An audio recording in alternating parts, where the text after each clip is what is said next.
On se retrouve pour la vidéo du jour. Et aujourd'hui, j'avais envie de vous parler de la notion d'écoute, dans le sens être à l'écoute et avoir une ouverture sur le monde et sur ce qui nous entoure. Pourquoi j'ai envie de vous parler de ça? Parce que demain, midi, je mange avec une personne que j'ai rencontrée par hasard dans la rue. Donc j'attendais à un restaurant, une boutique. Et cette personne vient me voir.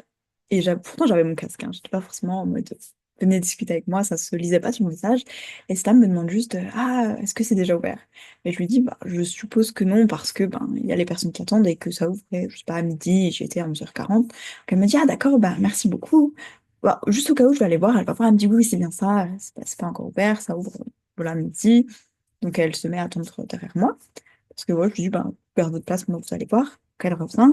Et donc, on commence à discuter. Et il se trouve que c'est une personne qui est beaucoup plus âgée que moi, je ne sais plus vraiment son âge, mais elle a peut-être 60 70 ans. En tout cas, elle me parle déjà de ses petits-enfants, alors que moi, ben, je j'en suis pas encore là du tout. Et, euh, et ce qui est intéressant, c'est que donc il y a cette grande différence de génération, on va dire, et elle m'en parle puisqu'elle me dit, ah mais vous n'êtes pas comme les autres jeunes. C'est vrai que la plupart du temps, bah, en fait, je discute pas beaucoup avec des personnes aussi jeunes parce que vous savez, bon bah les jeunes n'ont pas forcément envie de parler avec des personnes âgées comme moi, etc. Et bah, de toute façon, ce jour-là, j'étais toute seule et c'était pour acheter à manger. Donc je lui dis, bah écoutez, si vous êtes seule, si ça vous fait plaisir de manger avec moi, pourquoi pas se poser et manger ensemble, finalement, vu qu'elle était venue pour la même raison que moi. Et donc, s'en est suivi un échange très intéressant. On a mangé ensemble, on est même allé se balader un petit peu ensemble parce que j'étais pas si pressée que ça de rentrer chez moi. J'avais un planning assez souple. Mais tout ça pour dire que donc, voilà, on est devenus amis, on a gardé contact et donc demain, on mange ensemble. Et ce que je trouve assez intéressant dans cette histoire, c'est que personnellement, ça m'arrive tout le temps ce genre de choses. En fait, des fois, on me dit, ah, mais comment t'es devenu amie avec cette personne? En fait, bah, on est dans la rue, on a discuté, ou alors il pleuvait, j'avais mon parapluie, je lui ai dit, bah attends, viens sous mon parapluie, ou alors on a eu une galère les deux, en mode, ah, toi aussi, t'es arrivé ça et tout. Et souvent, bah, c'est juste, voilà, d'être présente dans ma vie et d'être attentive aussi à ce qui se passe autour. Et quand je disais être à l'écoute, bon, évidemment, c'est pas forcément toujours parler à des gens qu'on connaît pas, des inconnus, comme ça, de se dire, allez, aujourd'hui, je parle à un inconnu, trop bien. C'est juste parfois de se dire, regarder ce qui nous entoure et ce qui peut nous parler. Donc, ça peut être aussi des signes, voilà, parfois de voir un peu les petits clins d'œil de la vie. Par exemple, je sais pas, un jour, j'étais avec mon père et je vois une boulangerie et c'était le nom de ses deux meilleurs amis. Et je lui dis, bah, c'est trop rigolo, cette boulangerie, c'est le nom de tes deux meilleurs amis, je sais plus, voilà, ça peut être Marc et Marion, évidemment, c'était pas ça, j'ai changé les prénoms, mais de dire, bah, c'est rigolo, c'est tes deux meilleurs amis. Il me dit, ah oui, c'est vrai. Et en fait, juste des fois, de regarder un peu ce qu'il y a autour de nous et ce qui peut nous parler de nos vies, parce que là, en l'occurrence, c'était vraiment les deux prénoms de ses meilleurs amis, ce qui est enfin, la coïncidence, si on prend ça pour une coïncidence, est assez grande quand même et assez folle. Et donc voilà, de juste se dire, être attentive et attentif à ce qui se passe autour de nous. Parce que parfois, on va parler d'un voyage, de se dire, bah, est-ce que je fais ce voyage ou pas? Et puis juste après, on va voir un bar qui porte le nom de l'endroit où on voulait aller. Si je me dis, est-ce que je vais à Bali cet été? Et que juste après, je tombe sur un bar, le Bali. Et puis juste après, peut-être un prospectus, la grande fête de la danse à Bali. Et puis que je continue et que ce jour-là, je me dis, mais c'est fou, je vois ce mot écrit partout depuis que j'ai décidé d'y aller.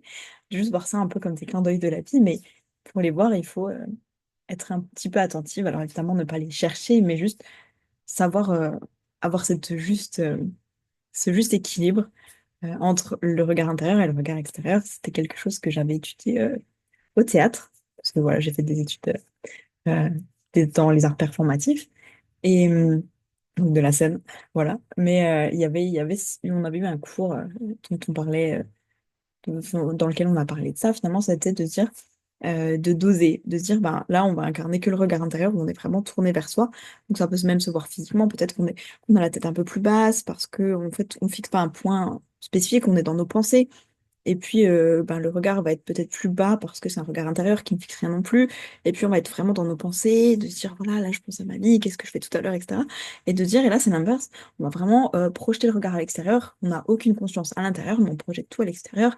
Tout ce qui se passe autour de moi, tout est en fait une excuse pour poser notre attention. Voilà, je suis attentive aux couleurs des murs, à cette chose. Et puis parfois te dire, voilà, maintenant on essaie de trouver l'équilibre pour avoir la moitié de notre attention à l'extérieur et la moitié à l'intérieur. Qu'est-ce que ça fait? Comment on se sent? Et c'est vrai que même de faire cet exercice, bon, là, j'étais pas là pour parler de ça, mais il y a même beaucoup de différences physiques quand on est à l'intérieur. Parfois, on sent notre ancrage au sol, on se sent un peu plus à peser finalement dans la matière, de se dire j'existe, c'est le poids de mon corps. Et quand on est à l'extérieur, peut-être que comme on n'est pas du tout sur notre corps, notre conscience intérieure, on s'éparpille, on se sent peut-être plus légère, léger, de se dire, ah, voilà, je suis à l'extérieur, ma conscience est projetée, voilà, voilà. Et bon, l'ancrage, j'en reparlerai dans une vidéo parce que c'est un sujet hyper intéressant et le corps aussi, évidemment. N'hésitez pas si vous avez des envies à ces sujets-là, sur ces sujets-là, dont je parlerai dans d'autres vidéos. N'hésitez pas. Voilà, ce sera avec plaisir. Bref, en tout cas, voilà, sur ce sujet de l'écoute, d'être à l'écoute ou de l'ouverture au monde, c'était vraiment juste de s'interroger et d'observer, peut-être même pas forcément de modifier quoi que ce soit, mais d'observer quel est mon degré finalement d'ouverture, à quel point je laisse entrer l'inconnu dans ma vie, en fait, de se dire, est-ce que quand je vais faire mes courses, je me dis vraiment, au moment où je sors de chez moi, je reste concentrée sur mon objectif, je vais faire mes courses, c'est tout, rien ne pourra m'enlever de cet objectif, rien ne pourra me distraire, j'y vais, je fonce, je suis focus. Ou est-ce qu'au contraire, on se dit, là aujourd'hui, moi, mon projet, ce sur quoi j'ai de l'action, ce sur quoi j'ai le contrôle, c'est faire mes courses. Mais ensuite, je me laisse une petite marge de ce qui peut arriver, de magie, de me dire, et s'il se passe quelque chose, en fait. Et pour conclure, j'ai envie de parler un peu de cette anecdote dans les films et que parfois j'ai déjà vu dans des groupes ou dans des groupes, je sais pas, de paroles ou d'échanges, etc., sur des sujets. C'est ce moment dans les films où un personnage part vers une destination inconnue à ce moment-là. Euh, pour ce personnage, évidemment, de se dire, ben, c'est la première fois que je viens au Mexique, au Maroc, en Nouvelle-Zélande. Et puis, ils y vont pour le travail, ils y vont pour 3 jours, et puis ils rencontrent une personne. Et là, ils se disent, bah, en fait, toute ma vie a changé. Depuis que j'ai rencontré cette personne, ma vie a basculé. Et je sais que j'ai été un peu sceptique par rapport à ça. Je me dis, est-ce que ça peut vraiment changer comme ça? Mais je pense qu'il s'agit juste de laisser sa propre ouverture et de décider, voilà, est-ce que pour moi c'est possible? Est-ce que j'ai envie d'être cette personne? Ou est-ce qu'au contraire, j'ai envie d'être la personne qui se dit, je pars 3 jours, dans 3 jours, peu importe ce qui se passe, je rentre. Peu importe qui je rencontre, peu importe ce qui se passe là-bas, ce que je découvre, les présentations, je rentre. Voilà, c'est de juger l'équilibre, quelle part de hasard, entre guillemets, je laisse dans ma vie, ou que plutôt quelle part je laisse à la vie, à Dieu, à l'univers, occuper dans ma vie, voilà, de se dire, je me décide de me concentrer sur ces 20% et 80% du reste, ce sera la magie, finalement, de la vie. Donc voilà, je voulais juste poser votre attention là-dessus. C'est plus un questionnement qu'autre chose, voilà, de regarder est-ce que je suis souvent 100% en conscience intérieure, plutôt sur moi-même, dans mes pensées, est-ce que à l'inverse, je suis 100% à l'extérieur, et donc je vais avoir tendance à ne pas du tout regarder ce qui se passe à l'intérieur, ou est-ce que parfois je suis 50-50, j'arrive à être et en même temps sur moi, assez pour entendre les signes de mon corps, écouter mes besoins, et en même temps assez ouvert à l'extérieur pour recevoir ce qui peut arriver à ce moment-là, ce qui peut être un cadeau pour moi ce jour-là, une opportunité. Et puis voilà, peut-être qu'il y a des jours où on est plus 20-80, peut-être qu'on se dit c'est très déséquilibré, peut-être que certains jours je vais me dire, je me suis pas beaucoup écoutée aujourd'hui, alors certes j'ai découvert plein de choses, j'ai regardé plein de choses à l'extérieur, j'ai vu plein d'opportunités, voilà, ben, sur ce mur il y avait ce petit papier, est-ce que vous voulez ce travail, c'est pile ce qu'il me fallait, j'ai rencontré cette personne hyper intéressante, elle est pile dans le domaine dans lequel je suis, mais je me suis pas trop écoutée, peut-être que voilà, j'avais un objectif de rééquilibrer mon alimentation. Peut-être qu'aujourd'hui, bon, c'était pas trop ça. Demain, je vais peut-être essayer de mettre un 10% de plus à l'intérieur et voir ce qui se passe, ce qui change jusqu'à trouver le niveau, en fait, le degré qui vous convient à vous pour à la fois recevoir la magie de l'extérieur et en même temps écouter finalement votre guidance intérieure, ce qui se passe à l'intérieur.